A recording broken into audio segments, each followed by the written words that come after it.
Lawyers of President-elect William Ruto and the United Democratic Alliance (UDA) have dismissed claims that Independent Electoral and Boundaries Commission (Iebc) servers were infiltrated by authorized persons to facilitate variation of election results on electronically transmitted result forms.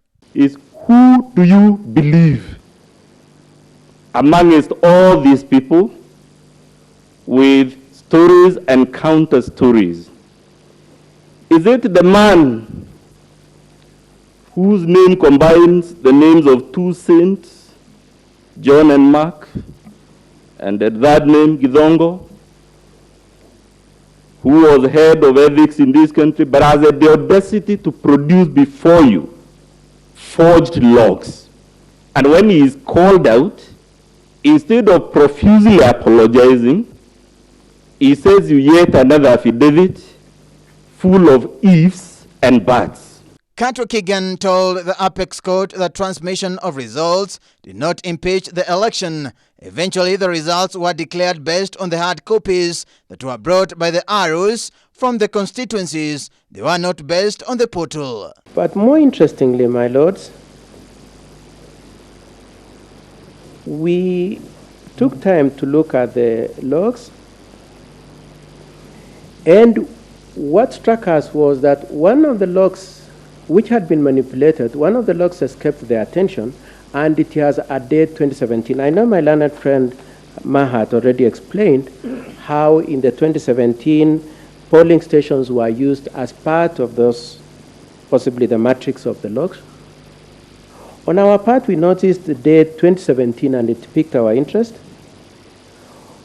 When we checked, my lord, we realized that indeed the particulars of those logs or substantial parts of those logs were parts of logs that had been posted by his friend, Professor Makau Mutua, in 2017. And they had just been lifted and purported to be the logs that had been used in 2022. In response, and without being technical, we put in an affidavit saying these logs were the one tweeted in 2017. These logs were the one used in the petition in 2017.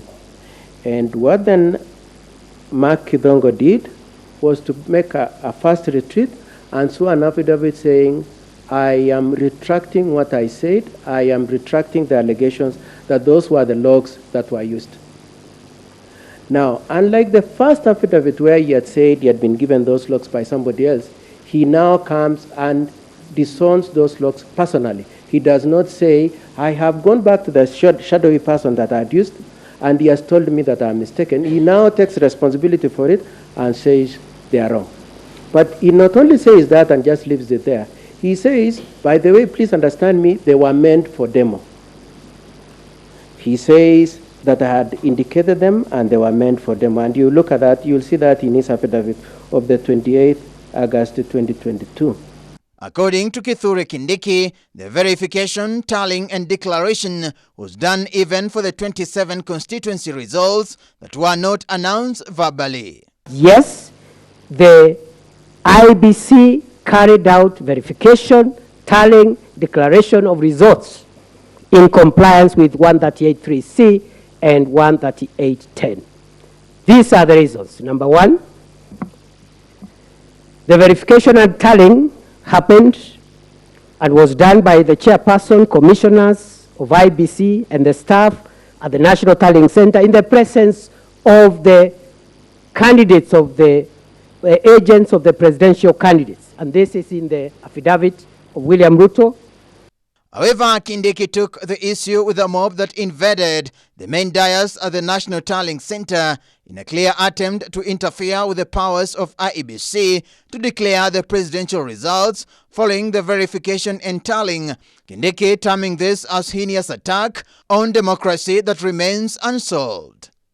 We respectfully submit that the aforesaid activities at the National Tallying Center on 15th of August 2022, regrettably perpetuated by emissaries, agents, supporters, and sympathizers of the first petitioner, who is now before this court seeking redress. Those events and those activities amount to nothing short of a flagrant attempt to overthrow the constitution of our country, to subvert the sovereign will of the people of Kenya, contrary to Article 1 of the Constitution.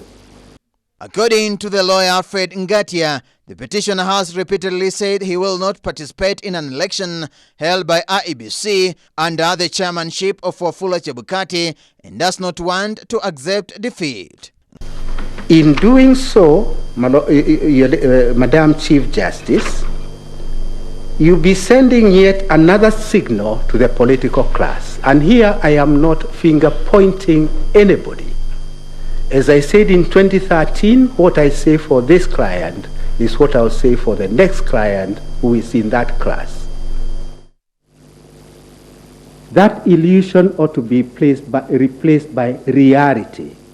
Reality is that it is voters who make their choice.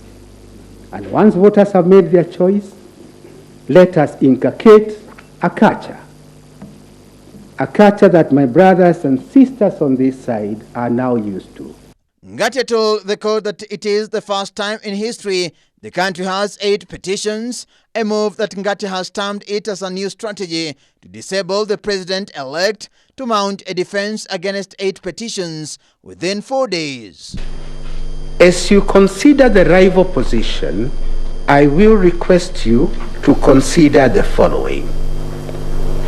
In the event you nullify the election, you will effectively be rejecting the substantive truth that the majority of voters in this country express their free choice.